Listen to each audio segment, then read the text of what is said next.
بسم اللہ الرحمن الرحیم۔ باب قول اللہ تعالی وَنَضَعُ الْمَوَازِينَ الْقِسْطَ لِيَوْمِ الْقِيَامَةِ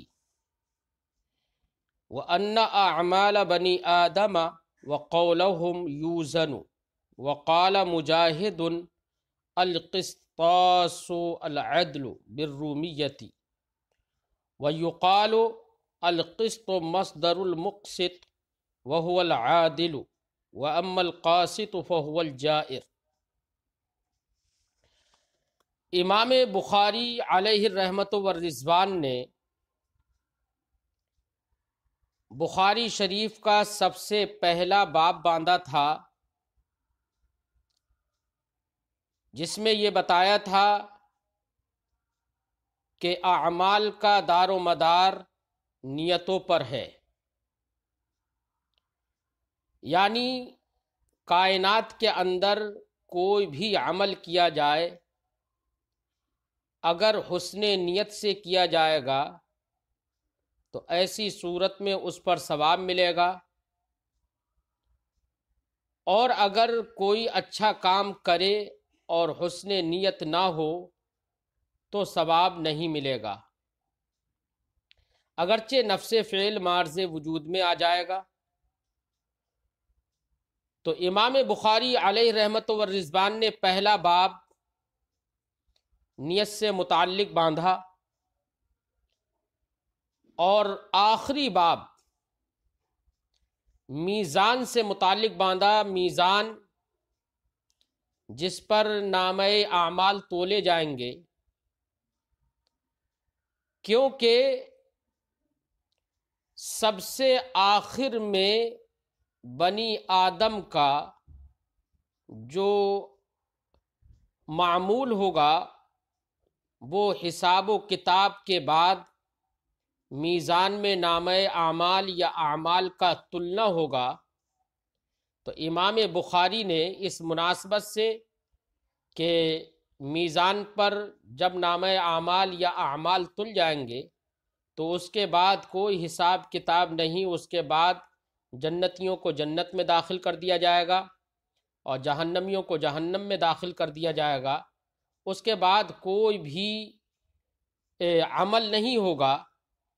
اس لیے امام بخاری نے اپنی کتاب کی انتہا بھی اس باب پر فرمائی اور باب منعقد فرمایا باب قول اللہ، اے ھذا باب قول اللہ، یہ باب ہے اللہ کے فرمان وَنَضَعُ الْمَوَازِينَ الْقِسْطَ لِيَوْمِ الْقِيَامَةِ کے بیان میں، اور اسی پر عطف ہے وَأَنَّ أَعْمَالَ بَنِي آدَمَ وَقَوْلُهُمْ يُوزَنُ، کہ یہ باب ہے اس بیان میں کہ اللہ نے فرمایا کہ ہم میزان اور ترازویں قائم کریں گے۔ القسط اس کا معنی ہوتا ہے انصاف، یعنی انصاف کے ترازو ہم قائم کریں گے لیوم القیامہ، قیامت کے دن۔ اور اس کا بیان کہ بنی آدم کے یعنی آدم کی اولاد کے اعمال اور ان کا قول، ان کی باتیں یوزن، تولی جائیں گی، ان کا وزن کیا جائے گا۔ تو امام بخاری نے یہ باب باندھا۔ اس باب سے متعلق سب سے پہلے تو ہم یہ ذکر کر دیں کہ یہاں پر آیت کریمہ میں ہے وَنَضَعُ الْمَوَازِينَ الْقِسْطَ لِيَوْمِ الْقِيَامَةِ۔ الموازین یہ میزان کی جمع ہے، اور میزان اصل میں تھا میوزان، واو کو ما قبل کسرہ ہونے کی وجہ سے یا سے بدل دیا، میزان ہو گیا ہے یہ۔ اب ایک سوال یہ ہے کہ آخرت میں اللہ رب العزت جب نامہ اعمال یا اعمال تولے گا تو ایک ترازو قائم فرمائے گا یا بہت سارے ترازو قائم فرمائے گا؟ اگر اللہ رب العزت بہت سارے ترازو قائم فرمائے، ہر آدمی کا ترازو الگ ہو، ہر عمل کا الگ الگ ترازو ہو، تب تو موازین جو جمع ہے یہ اپنی حقیقت پر بولا جا رہا ہے اور حقیقت پر جاری ہوگا، کیونکہ بہت سارے میزان ہوں گے وہاں پر۔ اور اگر آخرت میں اللہ رب العزت ایک ہی میزان عدل قائم فرمائے، اگر ایک ہی میزان عمل قائم فرمائے، تو ایسی صورت میں یہاں پر الموازین جو جمع ہے، پلورل ہے، یہ کیوں فرمایا؟ جب میزان ایک ہی ہوگا، ایک ہی میزان سے سارے لوگوں کے اعمال تل جائیں گے، تو پھر یہ موازین یہ جمع کیوں؟ تو اس تعلق سے ائمہ دونوں کی طرف گئے۔ بعض ائمہ نے یہ فرمایا کہ ہر شخص کا الگ الگ ترازو قائم کیا جائے گا، ہر عمل کا الگ الگ ترازو ہوگا، لیکن جمہور ائمہ اس بات کی طرف گئے کہ ایک ہی میزان عمل قائم کیا جائے گا، ترازو ایک ہی ہوگا، اور یہاں پر جو جمع کا اطلاق ہے، الموازین جو جمع لفظ بولا گیا، وہ اس میزان کے عظمت شان کو بیان کرنے کے لیے، عظمت شان کا اظہار کرنے کے لیے فرمایا گیا ہے۔ یعنی گویا کہ وہ میزان تو ایک ہی ہوگا، لیکن پوری اول سے لے کر آخر تک پوری قوم انسانیت کا اعمال اور ان کے جو بھی افعال، اقوال جو بھی ہوں گے، ان تمام کا وزن اس ایک ترازو سے اس طرح سے ہو جائے گا کہ جیسے کہ الگ الگ ترازو رکھے جائیں اور ہر ترازو پر الگ الگ عمل تولا جائے، تو جیسے ایک الگ الگ ترازوؤں سے جتنی جلدی اور جتنی دیر سے عمل تلتا ہے، اسی طریقے سے اس میزان عمل سے سارے لوگوں کا عمل ایک ہی ترازو سے تل جائے گا۔ تو اس کا مطلب تو وہ بہت عظیم اور بڑا عظیم الشان ترازو ہوگا، تو اس کی عظمت شان کا اظہار کرنے کے لیے جمع کا اطلاق کیا گیا۔ اور اس کی دلیل وہ آیت کریمہ بن جاتی ہے جو آیت کریمہ سورہ شعراء میں ہے۔ اللہ رب العزت نے ارشاد فرمایا، کذبت قوم نوح المرسلین، نوح کی قوم نے مرسلین کو جھٹلایا۔ تو مرسلین یہ مرسل کی جمع ہے، اور یہ متعین ہے، تمام ائمہ کا اتفاق ہے اس بات پر کہ حضرت نوح علیہ السلام کے علاوہ کوئی دوسرا نبی اس قوم میں نہیں تھا۔ تو حضرت نوح علیہ السلام کی قوم نے مرسلین کو جھٹلایا، تو یہاں پر المرسلین کا اطلاق، جمع کا اطلاق صرف حضرت نوح علیہ السلام پر کیا گیا، یہ عظمت شان کے اظہار کے لیے فرمایا گیا۔ اور یہاں پر جو القسط لفظ جو موجود ہے، القسط کا معنی امام بخاری علیہ الرحمۃ والرضوان نے فرمایا کہ القسط یہ مصدر ہے۔ مصدر ہونے کی وجہ سے یہ مفرد، تثنیہ اور جمع سب کی صفت بن سکتا ہے، لہذا موصوف یہاں پر الموازین جمع ہے اور صفت القسط اس کی آئی، تو وہ مصدر ہے، تو ایسی صورت میں وہ مفرد، تثنیہ اور جمع سب کی صفت بن سکتا ہے، اس لیے الموازین کی صفت القسط مذکور ہے۔ اور بعض لوگوں نے یہ بھی کہا کہ یہاں پر القسط جو مصدر ہے اس کو محمول کیا گیا الموازین پر مبالغہ کے طور پر، جیسے کہا جاتا ہے زید عدل، زید سراپا عدل ہے، حالانکہ زید عدل نہیں ہے، زید تو عدل والا ہے، لیکن پھر بھی عربی زبان میں بولا جاتا ہے زید عدل، زید عدل ہے، یعنی سراپا عدل ہے، یعنی مبالغہ کرنے کے لیے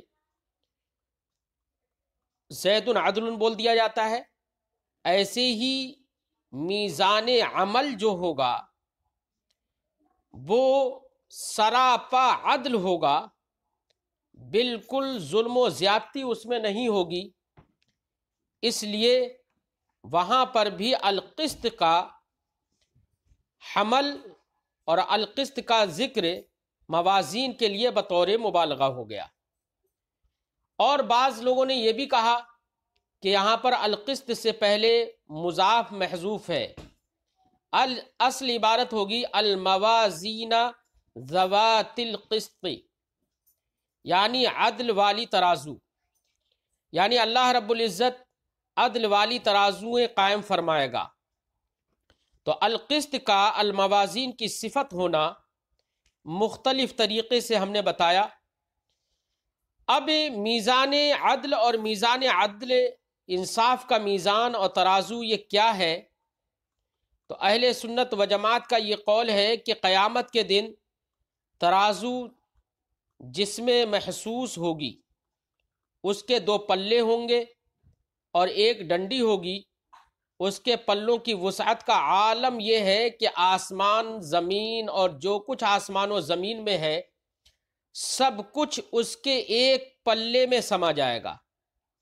ایک روایت ہے کہ حضرت داؤد علیہ السلام نے اللہ تعالیٰ کی بارگاہ میں عرض کی، یا اللہ مجھے میزان دکھا دے۔ جب میزان کو دیکھا تو ان پر غشی طاری ہو گئی۔ عرض کیا، یا اللہ یہ میزان بھرنے پر کون قادر ہے، اس کو کون بھر سکتا ہے؟ اللہ تعالیٰ نے فرمایا، اے داؤد میں جس بندے سے راضی ہوں گا اور جو بندہ میرا محبوب ہوگا اس کے ایک چھوارے یا ایک کھجور کے برابر اگر اس نے صدقہ کر دیا ہوگا تو اس صدقے کے ثواب سے یا لا الہ الا اللہ کے ثواب سے میں اس میزان کو بھر دوں گا۔ تو یہ اتنا بڑا میزان اللہ رب العزت کے فضل و کرم سے لوگوں کے اعمال کے ثواب سے بھر جائے گا۔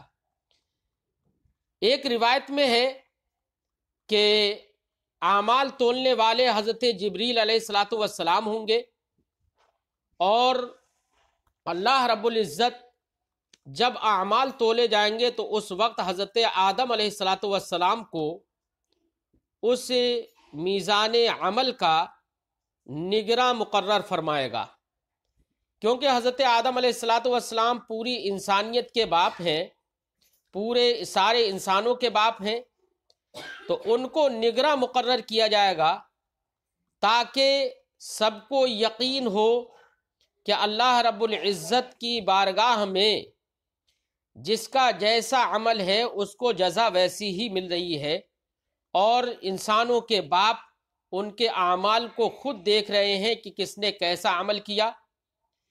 تو حضرت آدم علیہ السلام کو نگراں بنایا جائے گا، اور اعمال تولنے والے حضرت جبریل علیہ السلام ہوں گے۔ نیکیوں کا پلہ عرش کی جانب ہوگا، عرش کی داہنی جانب ہوگا، سیدھی طرف ہوگا جو جنت کی طرف ہوگا، اور گناہوں کا پلہ عرش کی بائیں جانب یعنی جہنم کی طرف ہوگا۔ اب یہاں پر ایک بات یہ ہے کہ اللہ رب العزت تو علیم و خبیر ہے، وہ تو ہر باریک چیز کو بھی دیکھتا ہے، ہر لطیف سے لطیف چیز کو جانتا ہے، غیر محسوس چیزوں کو بھی جانتا ہے۔ تو سب کے اعمال حسنہ ہوں یا اعمال سیئات ہوں، سب اللہ کو معلوم ہے، تو پھر یہ وزن کیوں کیا جائے گا؟ تو اس کا جواب یہ ہوگا کہ اللہ رب العزت کو تو سب معلوم ہی ہے، لیکن اس کے باوجود آدم علیہ السلام کی موجودگی میں سب کے اعمال کا وزن فرمائے گا، یہ اپنے عدل و انصاف اور انصاف میں مبالغہ کا اظہار کرنے کے لیے کہ جو اللہ نے وعدہ فرمایا ہے کہ ایک ذرہ برابر بھی کسی پر ظلم نہیں ہوگا، اس کو ظاہر فرمانے کے لیے، مبالغہ فی الانصاف کے لیے اللہ رب العزت میزان عمل قائم فرمائے گا۔ اور یہ بھی بندوں کے سامنے ہوگا، حضرت آدم علیہ الصلوۃ والسلام کو نگراں بنا دیا جائے گا۔ یہ اس بات کی دلیل ہوگا کہ کسی کو کوئی عذر نہ رہے۔ لیوم القیامہ فرمایا، لیوم القیامہ میں یہ لام، یہ بھی ہو سکتا ہے کہ یہ لام تعلیل کے لیے ہو، قیامت کے دن کے لیے، اور یہاں پر مضاف محذوف ہو اور اصل عبارت ہو لحساب یوم القیامہ، یعنی ہم میزان عدل قائم فرمائیں گے قیامت کے دن کے حساب کے لیے۔ اور یہ بھی ممکن ہے کہ یہاں پر لیوم القیامہ میں لام بمعنی فی ہو، یعنی فی کے معنی میں ہو، اور اصل عبارت یہ نکلے نضع الموازین القسط فی یوم القیامہ۔ اور آگے جو فرمایا گیا ان اعمال بنی آدم وقولہم یوزن، کہ انسانوں کے اعمال اور ان کے قول تولے جائیں گے، اس کا مطلب یہ ہے کہ حضرت امام بخاری علیہ رحمت و رضوان کے اس ارشاد سے یہ ظاہر ہوتا ہے کہ سارے انسانوں کے اعمال تولے جائیں گے، عموم نظر آ رہا ہے اس سے۔ لیکن بہت ساری روایتوں سے یہ بات معلوم ہوتی ہے، امام قسطلانی علیہ رحمت و رضوان نے یہ بیان فرمایا کہ اس سے دو جماعتیں مستثنیٰ ہیں، الگ ہیں۔ ایک تو وہ جماعت کافروں کی جماعت ہوگی، اور دوسری جماعت مومنین کی جماعت ہوگی۔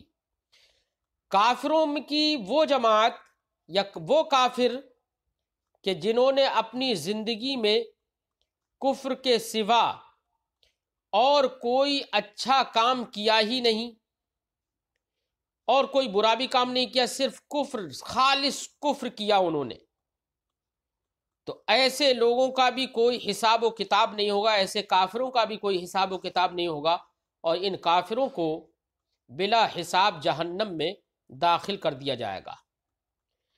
اور مومنین کی ایک جماعت بھی مستثنیٰ ہوگی، ان کے بھی اعمال نہیں تولے جائیں گے۔ یہ وہ مومنین ہوں گے جنہوں نے اپنی زندگی میں ایمان لانے کے بعد کوئی گناہ ہی نہ کیا ہو، جنہوں نے کوئی گناہ نہیں کیا، صرف اور صرف نیکیاں ہی ہیں ان کے پاس، تو مومنین کی اس جماعت کو بھی بلا حساب و کتاب اور بغیر کسی وزن اعمال کے جنت میں داخل کر دیا جائے گا۔ یہ وہی جماعت کے لوگ ہوں گے جن کے بارے میں روایتوں میں یہ مذکور ہے کہ جب پل صراط سے گزریں گے تو کچھ تو وہ ہوں گے جو برق خاطف کی طرح، یعنی چمکتی ہوئی بجلی کی طرح گزرتے چلے جائیں گے، اور کچھ وہ لوگ ہوں گے جو تیز رفتار گھوڑوں کی طرح پل صراط کو عبور کریں گے۔ تو یہ دو جماعتیں اس قول کے عموم سے مستثنیٰ ہیں۔ تو یہاں پر کافروں کے حساب اور وزن اعمال پر دلیل، مطلب یہ ہے کہ ان دو جماعتوں کو اگر ہم نکال دیں، ان کو مستثنیٰ کریں، تو باقی تمام جو کافر ہوں گے ان کا بھی حساب و کتاب ہوگا، اور جو مومنین ہوں گے ان کا بھی حساب و کتاب ہوگا۔ اس پر دلیل سورہ مومنین کی یہ آیت کریمہ ہے۔ اللہ رب العزت نے ارشاد فرمایا فَمَن ثَقُلَتْ مَوَازِينُهُ فَأُولَئِكَ هُمُ الْمُفْلِحُونَ، جن کے میزان، جن کی تولیں بھاری ہوں گی، فَأُولَئِكَ هُمُ الْمُفْلِحُونَ، تو یہ کامیاب، یہی کامیاب لوگ ہوں گے۔ وَمَنْ خَفَّتْ مَوَازِينُهُ، اور جن کی تولیں ہلکی ہوں گی، فَأُولَئِكَ الَّذِينَ خَسِرُوا أَنفُسَهُمْ فِي جَهَنَّمَ خَالِدُونَ، تو یہ وہ لوگ ہیں جنہوں نے اپنے آپ کو گھاٹے میں ڈالا، یہ جہنم میں ہمیشہ رہیں گے۔ تَلْفَحُ وُجُوهَهُمْ النَّارُ وَهُمْ فِيهَا كَالِحُونَ، یہ جہنم ان کے چہروں پر اپنی لپٹ مارے گی، اور وہ اس میں یعنی جہنم میں وَهُمْ فِيهَا كَالِحُونَ، اور وہ اس میں جہنم میں منہ چڑھائے ہوئے ہوں گے۔ اب ایک بات یہاں پر یہ ہے کہ کافر کے جو کفر اس نے کیا، جو گناہ کیے، تو کافر کے عمل کے وزن کی کیفیت کیا ہوگی؟ اس سلسلے میں علامہ قرطبی علیہ رحمت و رضوان نے 2 صورتیں بیان فرمائی ہیں۔ ایک صورت تو یہ بیان کی کہ کافر کا کفر ایک پلے میں رکھا جائے گا، دوسرا پلہ بالکل خالی رہ جائے گا، اور دوسری صورت یہ بھی بیان کی کہ ایک پلے میں اس کا کفر رکھا جائے گا، دوسرے پلے میں اس کے وہ اچھے کام رکھے جائیں گے کہ جو اگر مومن کرے تو نیکیاں بنے، وہ اس کا کفر اس کے اچھے کاموں پر بھاری ہوگا، لہذا کفر کا پلہ بھاری ہوگا تو وہ جہنم میں جائے گا۔ یہاں پر ایک بات یہ بھی سمجھنے کی ہے کہ اہل سنت و جماعت کا اجماع ہے اس بات پر کہ تمام لوگوں کے سوائے 2 مستثنی جماعتوں کے، جن کا میں نے ذکر پہلے کیا، باقی تمام کے اعمال کو تولا جائے گا اور حساب و کتاب ہوگا، اعمال کا وزن ہوگا۔ اب یہاں پر اس پر تو تمام اہل سنت و جماعت کا اجماع ہے، اعتقاد ہے سب کا، لیکن اس سلسلے میں معتزلہ فرقہ ہے، اس نے اختلاف کیا۔ معتزلہ نے یہ کہا کہ اعمال یہ سب کے سب اعراض کی قبیل سے ہیں، اور اعراض کی بقا نہیں ہوتی تو ان کا وزن کیسے ہوگا؟ اس لیے اعراض کا وزن نہیں ہوگا، بلکہ جن روایتوں میں میزان کا ذکر ہے یا جن آیات کریمہ میں میزان کا ذکر ہے، معتزلہ نے کہا کہ وہاں پر میزان سے مراد یہ نہیں ہے کہ اعمال تولے جائیں گے، بلکہ میزان عبارت ہے وہاں پر اظہار عدل سے، یعنی تولے تو نہیں جائیں گے لیکن عدل اور انصاف کا پورے طور سے اظہار کیا جائے گا۔ یہ معتزلہ کا قول کتاب اللہ کی حقیقت اور سنت رسول کی حقیقت کے مخالف ہے۔ معتزلہ نے کہا کہ اعمال لائق تول نہیں ہے، لائق وزن نہیں ہے۔ ان کا شبہ آپ کے ذہن میں آیا۔ اب اس کا جواب کیا ہوگا کہ جب اعمال لائق وزن نہیں ہے تو ان کا جواب کیا ہوگا؟ اہل سنت و جماعت کی طرف سے جواب کیا دیا جائے گا؟ تو اس سلسلے میں چند قول ہیں۔ ایک قول تو یہ ہے کہ اللہ رب العزت قادر مطلق ہے، جب میزان عمل قائم کیا جائے گا تو اس وقت اللہ رب العزت ان سارے اعمال کو مجسم اور مجسد فرما دے گا، اور وزن اب اعراض کا نہیں بلکہ جسمانی چیز کا ہوگا۔ وہ اللہ رب العزت قادر ہے، وہ ان اعمال کو جسم عطا فرما دے گا اور ان کو مجسم فرما دے گا۔ جیسے کہ حضرت عبداللہ ابن عباس رضی اللہ تعالی عنہما سے مروی ہے کہ اللہ تعالی اعراض کو اجسام میں تبدیل فرما دے گا اور ان اجسام کا وزن کیا جائے گا۔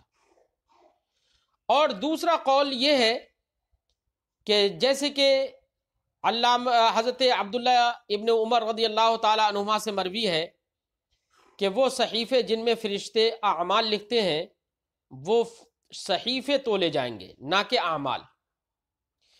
علامہ قرطبی علیہ رحمت و رضوان نے اسی کو راجح قرار دیا، اور اس کی ترجیح اور تقویت اس حدیث پاک سے بھی ملتی ہے جو امام ترمذی علیہ رحمت و رضوان نے ذکر کی ہے،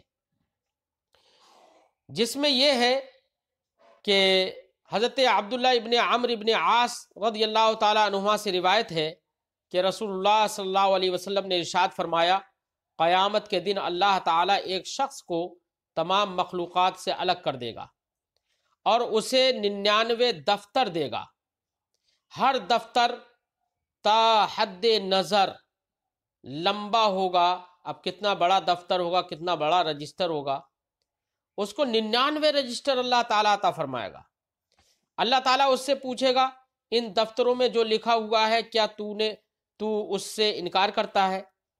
کیا تو نے یہ کام کیے یا نہیں کیے؟ کیا ہمارے کرامن کاتبین جو فرشتے ہیں انہوں نے تجھ پر کچھ ظلم کیا ہے؟ تو وہ بندہ عرض کرے گا نہیں۔ اللہ تعالیٰ فرمائے گا کیا تیرے پاس کوئی عذر ہے؟ وہ عرض کرے گا نہیں۔ اللہ تعالیٰ فرمائے گا اے بندے، ہمارے پاس تیری ایک نیکی ہے، آج تجھ پر ظلم نہیں ہوگا۔ پھر اللہ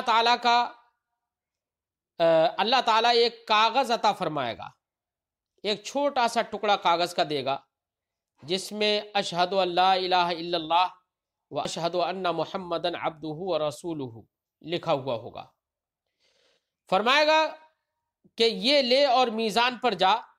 وہ عرض کرے گا یا اللہ یہ چھوٹا سا ٹکڑا ہے، اور دوسری طرف اس کے مقابلے میں تو اتنے دفتر ہیں، ان کے مقابلے میں اس کی کیا حیثیت ہے؟ اللہ تعالیٰ فرمائے گا جا، تیرے اوپر کوئی ظلم نہیں ہوگا۔ میزان کے ایک پلے میں وہ سارے دفتر رکھے جائیں گے اور ایک پلے میں وہ کاغذ کا ٹکڑا رکھا جائے گا۔ اس کاغذ کے ٹکڑے والا پلہ ان دفتروں پر بھاری ہو جائے گا۔ امام ترمذی علیہ رحمۃ و رضوان نے اس حدیث کی تخریج کی۔ تو اس حدیث پاک سے یہ معلوم ہوا کہ اعمال کا وزن نہیں ہوگا بلکہ ان نوشتوں کا وزن ہوگا جن نوشتوں میں اعمال لکھے گئے ہیں۔ اچھا، دوسری چیز یہ ہے کہ اعمال ہی کا وزن کیا جائے، جیسا کہ حضرت ابو دردہ رضی اللہ تعالی عنہ سے مروی ہے کہ حضور نبی کریم صلی اللہ علیہ وسلم نے ارشاد فرمایا، قیامت کے دن میزان میں حسن اخلاق سے زیادہ وزنی چیز کوئی دوسرا عمل نہیں ہوگا۔ تو سب سے زیادہ وزنی چیز سرکار نے فرمایا کہ حسن عمل ہوگا، حسن اخلاق ہوگا۔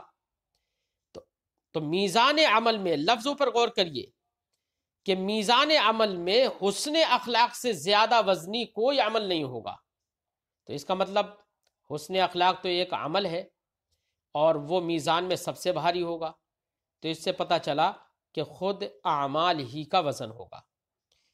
اب رہی معتزلہ کی وہ بات کہ اعمال تو عرض ہیں اور عرض کا وزن، عرض کی تول نہیں ہو سکتی، تو یہ ان کی خام خیالی ہے، اور معرفت الہی میں نقص اور کمی کے سبب یہ چیزیں ان سے صادر ہوئی ہیں۔ اللہ رب العزت قادر مطلق ہے، دنیا پر اس کو قیاس نہیں کرنا چاہیے۔ مثال کے طور پر ہم جو بات بول رہے ہیں یا ہم جو عمل کر رہے ہیں، یہ دنیا کے ترازوؤں سے تو نہیں تل سکتا ہے، لیکن اللہ رب العزت قادر مطلق ہے، وہ چاہے تو انہی اعمال کو نہ تول دے۔ اس لیے آخرت کے معاملات کو دنیا کے معاملات پر قیاس کرنا معتزلہ کا یہ صحیح نہیں ہے۔ اور دوسری چیز یہ ہے کہ یہ معتزلہ نے جو کہا، آج کے زمانے میں یہ ہمارے نگاہوں کے سامنے بات ہے کہ اعمال اور غیر مجسم چیزیں بھی آج کے زمانے میں تلتی ہیں۔ مثال کے طور پر ہماری جو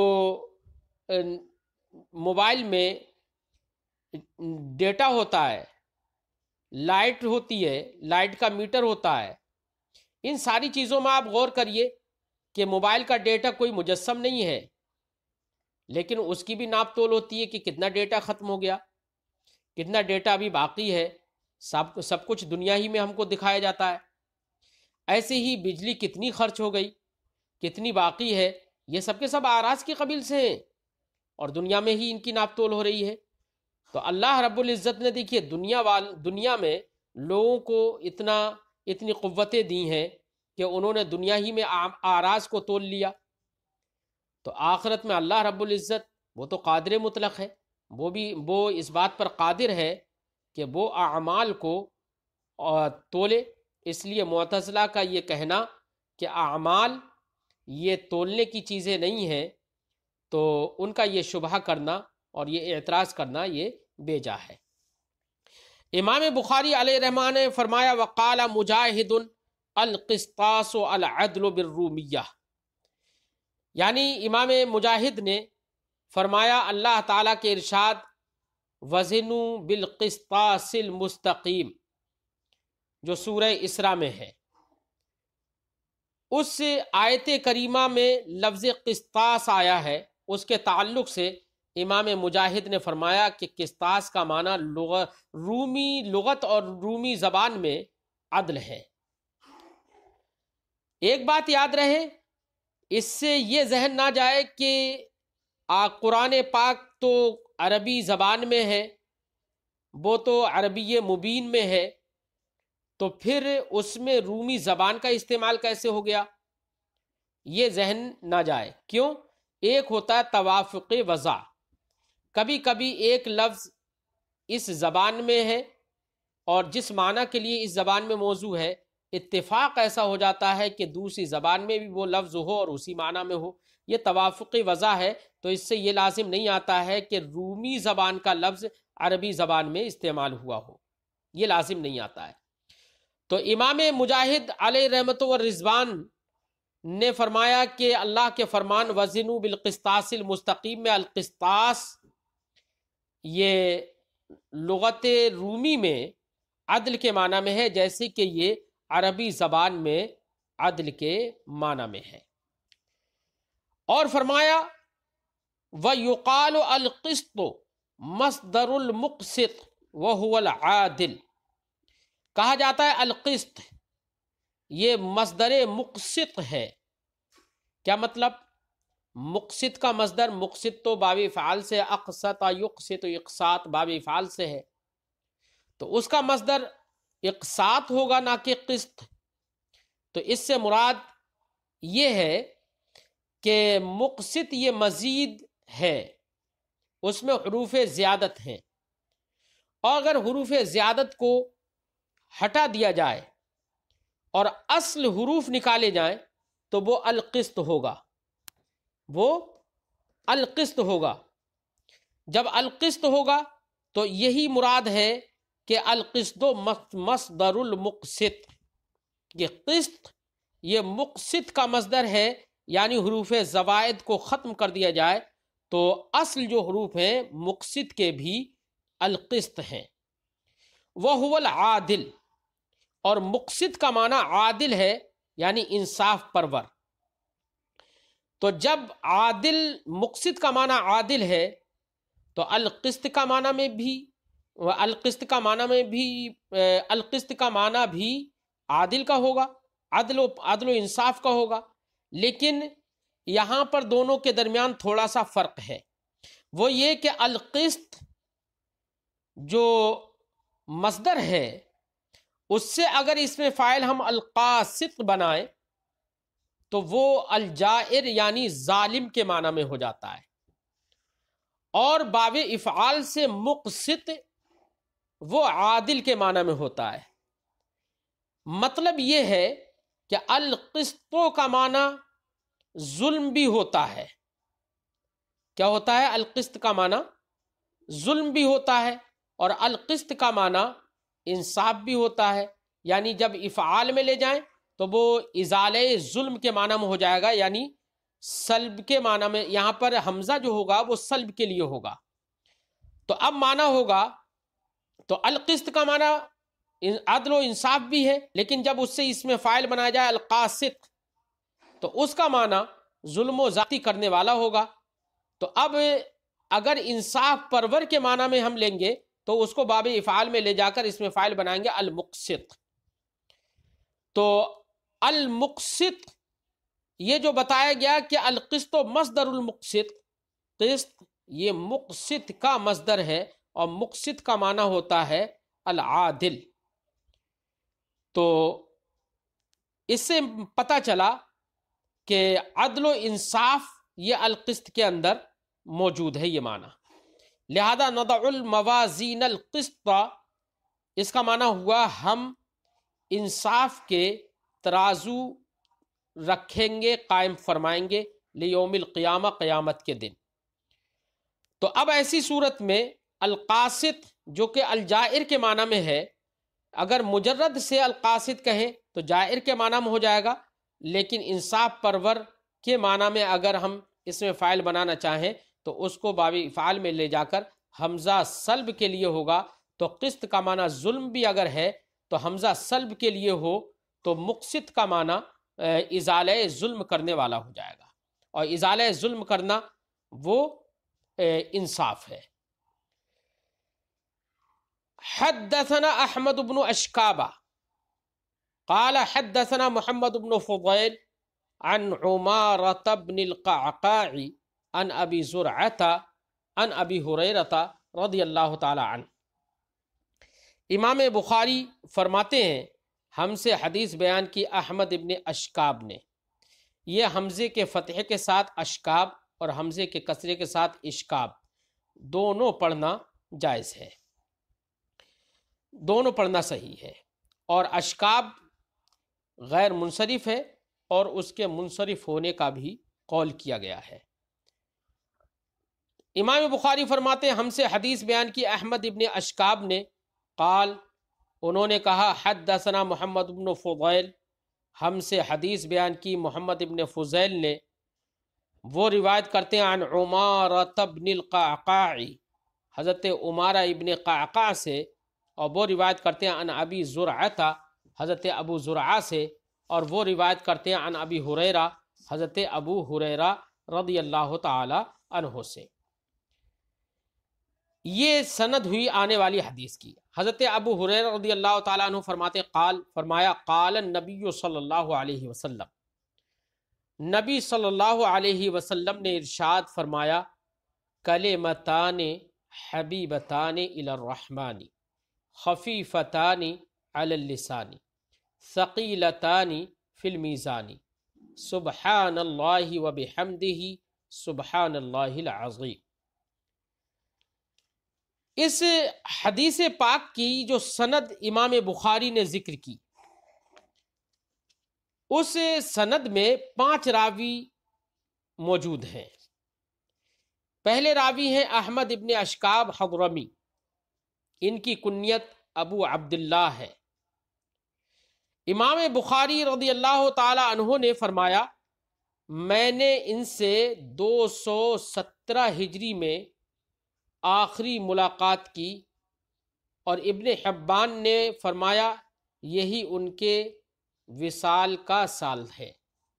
تو امام بخاری نے احمد ابن اشکاب سے آخری 217 ہجری میں آخری ملاقات کی، یعنی ان کے وصال کے سال میں ان سے ملاقات کی تھی۔ اور اس کے دوسرے راوی ہیں محمد ابن فضیل۔ محمد ابن فضیل غضبان ضبی ابو عبد الرحمن کوفی ہیں، ان کا وصال 195 ہجری میں ہوا۔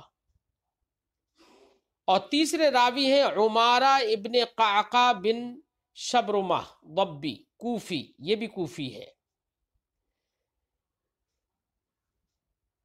حضرت عمارہ ابن قعقاع بن شبرمہ یہ عبداللہ ابن شبرمہ کے بھتیجے ہیں۔ انہوں نے ابو زرعہ بن عمرو، عبد الرحمن ابن ابی نعیم بجلی وغیرہ سے روایت کی ہے۔ امام اعمش، سفیان ثوری، سفیان ابن عیینہ وغیرہ نے روایت کی ان سے، یعنی حضرت عمارہ ابن قعقاع سے، ان لوگوں نے روایت کی ہے۔ اور ایک چوتھے راوی ہیں اس میں ابو زرعہ بن عمرو ابن جریر ابن عبداللہ بجلی کوفی، یہ بھی کوفی ہیں۔ ایک قول یہ ہے کہ ان کا نام حرم ہے۔ انہوں نے اپنے دادا حضرت جریر ابن عبداللہ بجلی کوفی، حضرت ابو ہریرہ، حضرت عبداللہ ابن عامر ابن عاص، ثابت ابن قیس نخعی وغیرہ لوگوں سے حدیث کی روایت کی ہے۔ ان سے ان کے چچا ابراہیم ابن جریر، ابراہیم نخعی، عبداللہ ابن یزید نخعی، عمارہ ابن قعقاع وغیرہ نے روایت کی ہے۔ یہ تمام تر علماء تابعین کی جماعت سے ہیں، اور پانچویں راوی اس حدیث کے حضرت ابو ہریرہ رضی اللہ تعالی عنہ ہیں۔ حضرت ابو ہریرہ رضی اللہ تعالی عنہ کے نام میں بہت اختلاف ہے۔ مشہور یہ ہے کہ حضرت ابو ہریرہ رضی اللہ تعالی عنہ کا نام عبد الرحمن ابن صخر ہے۔ یہ قبیلہ دوس کے ایک فرد ہیں۔ سن 7 ہجری میں خیبر کی فتح کے بعد نبی کریم صلی اللہ علیہ وسلم کی بارگاہ میں جب یہ حاضر ہوئے، اور پھر آخری دم تک مدینہ طیبہ میں حاضر رہے، موجود رہے۔ حضور نبی کریم صلی اللہ علیہ وسلم کی خدمت کے حاضر باش تھے۔ نبی کریم صلی اللہ علیہ وسلم نے حضرت ابو ہریرہ کو اصحاب صفہ کا منتظم اور نگراں بنا دیا تھا۔ حضرت ابو ہریرہ رضی اللہ تعالی عنہ احادیث نبویہ کو بہت سنتے تھے، اور بہت روایتیں، بہت ساری احادیث حضرت ابو ہریرہ رضی اللہ تعالی عنہ نے نبی کریم صلی اللہ علیہ وسلم سے احادیث روایت کی ہے۔ حضرت ابو ہریرہ رضی اللہ تعالی عنہ کا خود اپنا بیان ہے۔ انہوں نے فرمایا کہ انصار اور مہاجرین اپنے کاموں میں لگے رہتے تھے، یعنی مہاجرین تو اب بازاروں میں خرید و فروخت کرتے تھے، اور انصار اپنی کاشتکاری وغیرہ میں لگے رہتے تھے۔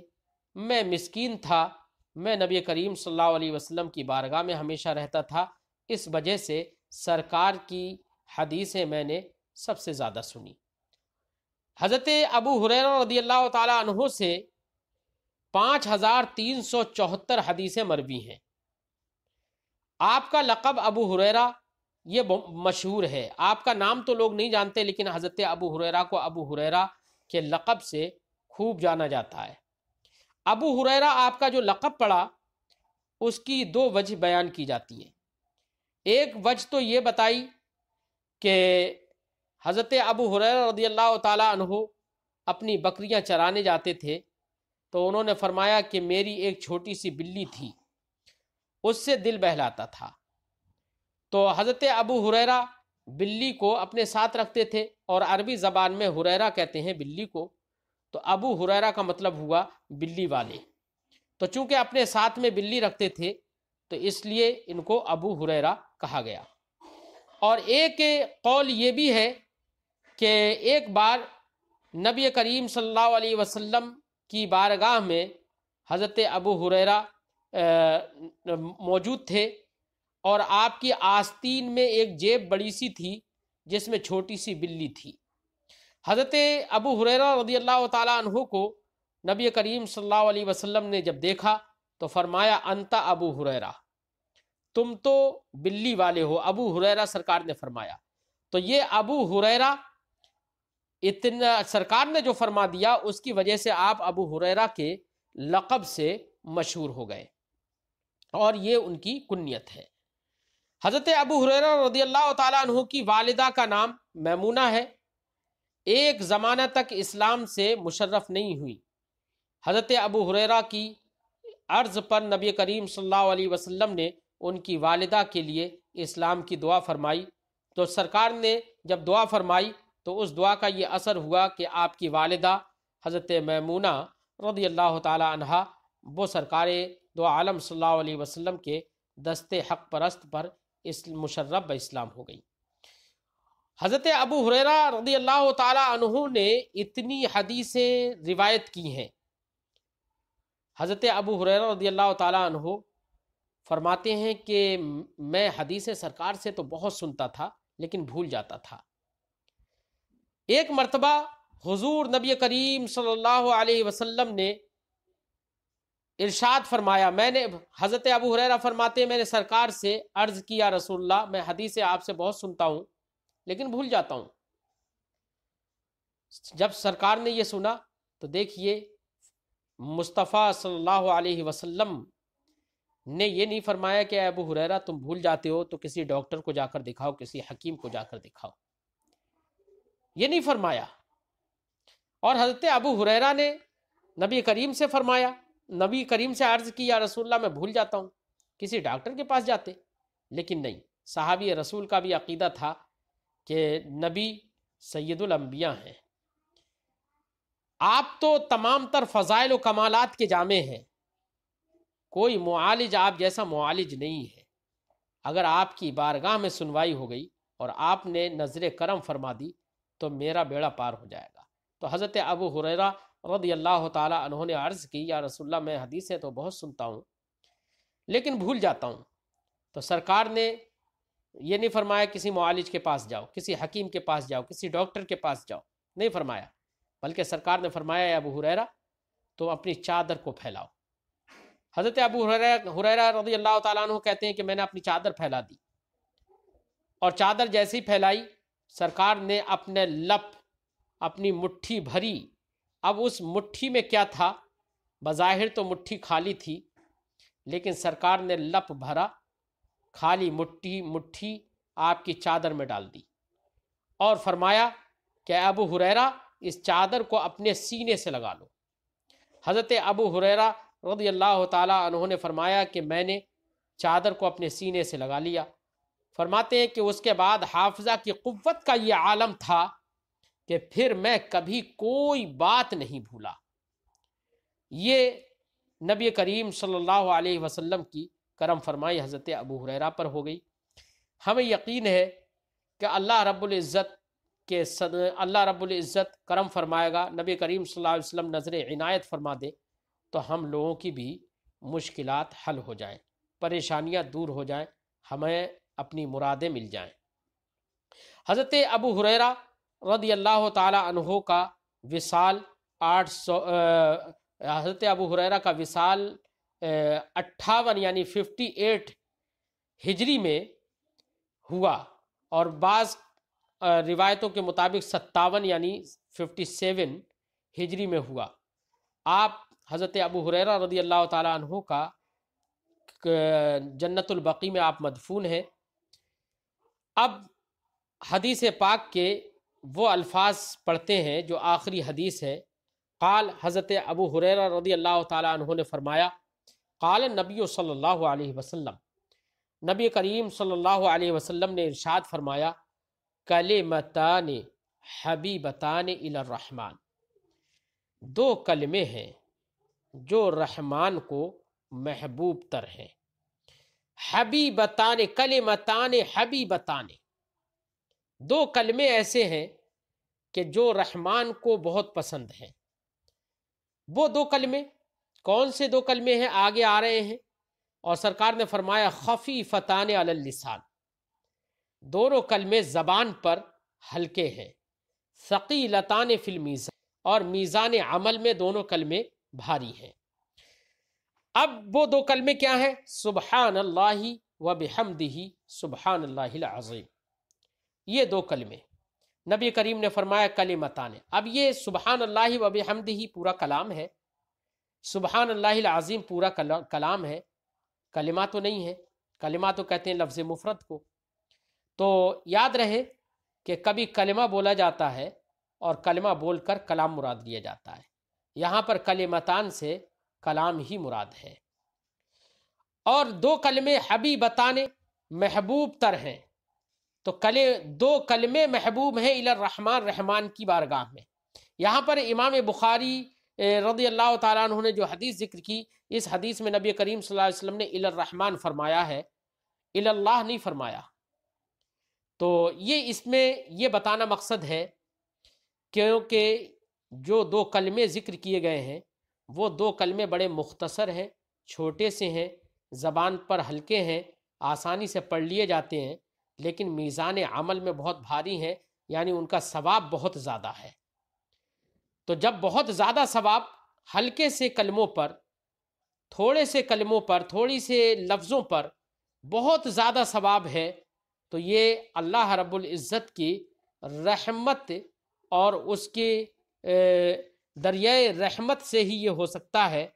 اللہ رب العزت کے دریائے رحمت کو اور اس کے رحمت کے انتہائی رحمت کو ظاہر فرمانے کے لیے وہ نبی کریم صلی اللہ علیہ وسلم نے یہاں پر اللہ نہ فرمایا بلکہ الرحمن فرمایا، یعنی یہ سب اللہ کی رحمتوں سے ہی متصور ہے۔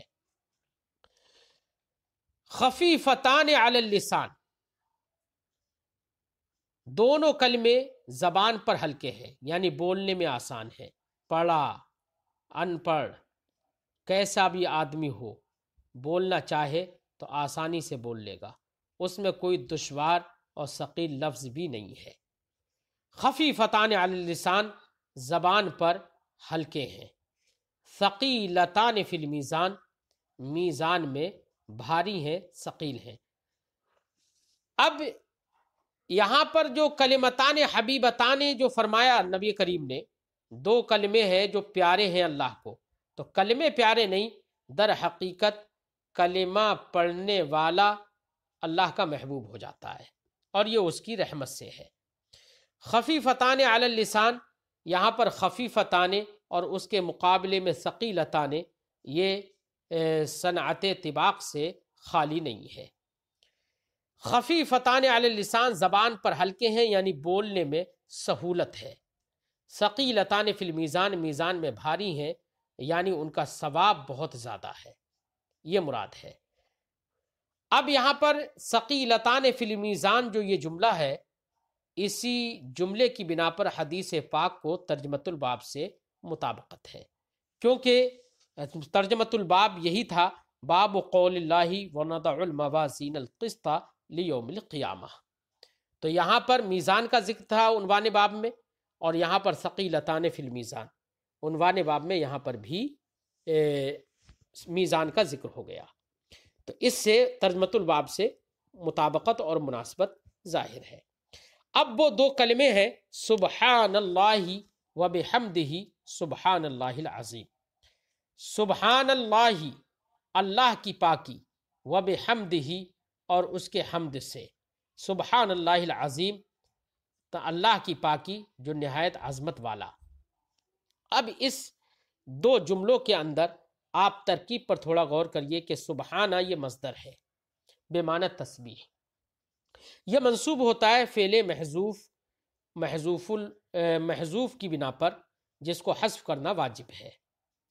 اصل عبارت ہے سبحت سبحان اللہ، یہ اصل عبارت ہوگی، تو فعل محذوف کی بنا پر یہ ہمیشہ منصوب ہوتا ہے، سبحان اللہ و بحمدہ۔ تو یہاں پر سبحان اللہ و بحمدہ، اللہ کی پاکی، تو یہاں پر اللہ کی پاکی بیان کی گئی۔ پاکی کا مطلب کسی برائی سے اور کسی عیب سے منزہ ماننا، منزہ کرنا، چونکہ اللہ رب العزت ہر عیب سے منزہ ہے، پاک ہے، تو اس کی پاکی کو بیان کرنا یہ تسبیح ہے۔ تو اللہ رب العزت کو عیوب سے پاک ماننا اور پاکی کو بیان کرنا، یہ اس کی صفات جلال سے ہے، اور اس کی خوبیاں بیان کرنا، اس کی تعریف کرنا، یہ اس کی صفات اکرام سے ہے، جیسے کہ فرمایا گیا ذوالجلال والاکرام، اللہ تعالیٰ جلال اور اکرام والا ہے، تو جلال سے مراد وہی صفات سلبیہ جن کو کہیں، یعنی جن میں عیوب وغیرہ کی نفی اور سلب کیا جاتا ہے۔ تو سبحان اللہ و بحمدہ، یہاں پر سبحان اللہ سے اشارہ ہے صفات جلال کی طرف، یعنی صفات، تو تسبیح دو طرح کی ہو گئی، ایک تسبیح وجودی، اور ایک تسبیح عدمی۔ تسبیح وجودی کا تو مطلب یہ ہے کہ اس کی خوبیاں بیان کرے، جس کو بحمدہ سے جس کی طرف اشارہ کیا ہے، اور سبحان اللہ سے تسبیح عدمی، یعنی صفت جلال کی طرف اشارہ کیا۔ تو صفات دو طرح کی ہوتی ہیں، ایک صفات جلال اور ایک صفات اکرام۔ اللہ رب العزت کی دونوں صفات، یعنی صفات جلال اور صفات اکرام، دونوں کی طرف سبحان اللہ سے اور بحمدہ سے اشارہ ہے۔ سبحان اللہ یہ صفات جلال کو یہاں پر مقدم کیا گیا، کیونکہ کسی عیب سے منزہ ماننا، اور عدم جو ہے وہ عدمی ہے، اور عدم جو ہے وہ وجود پر مقدم ہوتا ہے اپنی حقیقت کے لحاظ سے۔ سبحان اللہ و بحمدہ سبحان اللہ العظیم، کہ تمام پاکی اللہ کے لیے، و بحمدہ اور اس کی حمد کے ساتھ۔ تو اب یہاں پر سبحان اللہ کے بارے میں تو میں نے ذکر کیا، اور و بحمدہ جو فرمایا گیا، تو و بحمدہ کہ یہاں پر با جو ہے وہ کس سے متعلق ہے؟ تو اصل عبارت پورے جملے کی سبحان اللہ و بحمدہ، تو یہاں پر و بحمدہ میں واو جو ہے یہ واو حالیہ بھی ہو سکتا ہے، اور اصل عبارت ہوگی اسبح اللہ متلبسا بحمدی لہو، یعنی میں اللہ کی تسبیح بیان کرتا ہوں اس حال میں کہ میرا اللہ کے لیے حمد کرنا بھی اس سے جڑا ہوا ہے۔ تو یہاں پر بحمد و بحمدہ میں واو حالیہ ہو تو ایسی صورت میں بحمدی لہو متلبسن یہاں پر حال نکال دیں گے، اور یہ بحمدہ کا تعلق سبحان اللہ ہی سے ہو جائے گا، الگ الگ دو جملے نہیں ہوں گے۔ اور یہاں پر یہ بھی احتمال ہے کہ و بحمدہ میں واو یہ عاطفہ ہو اور تقدیر عبارت یہ ہو اسبح اللہ و اتلبس بحمدہ، میں اللہ رب العزت کی تسبیح بیان کرتا ہوں اور اس کے حمد بھی کرتا ہوں۔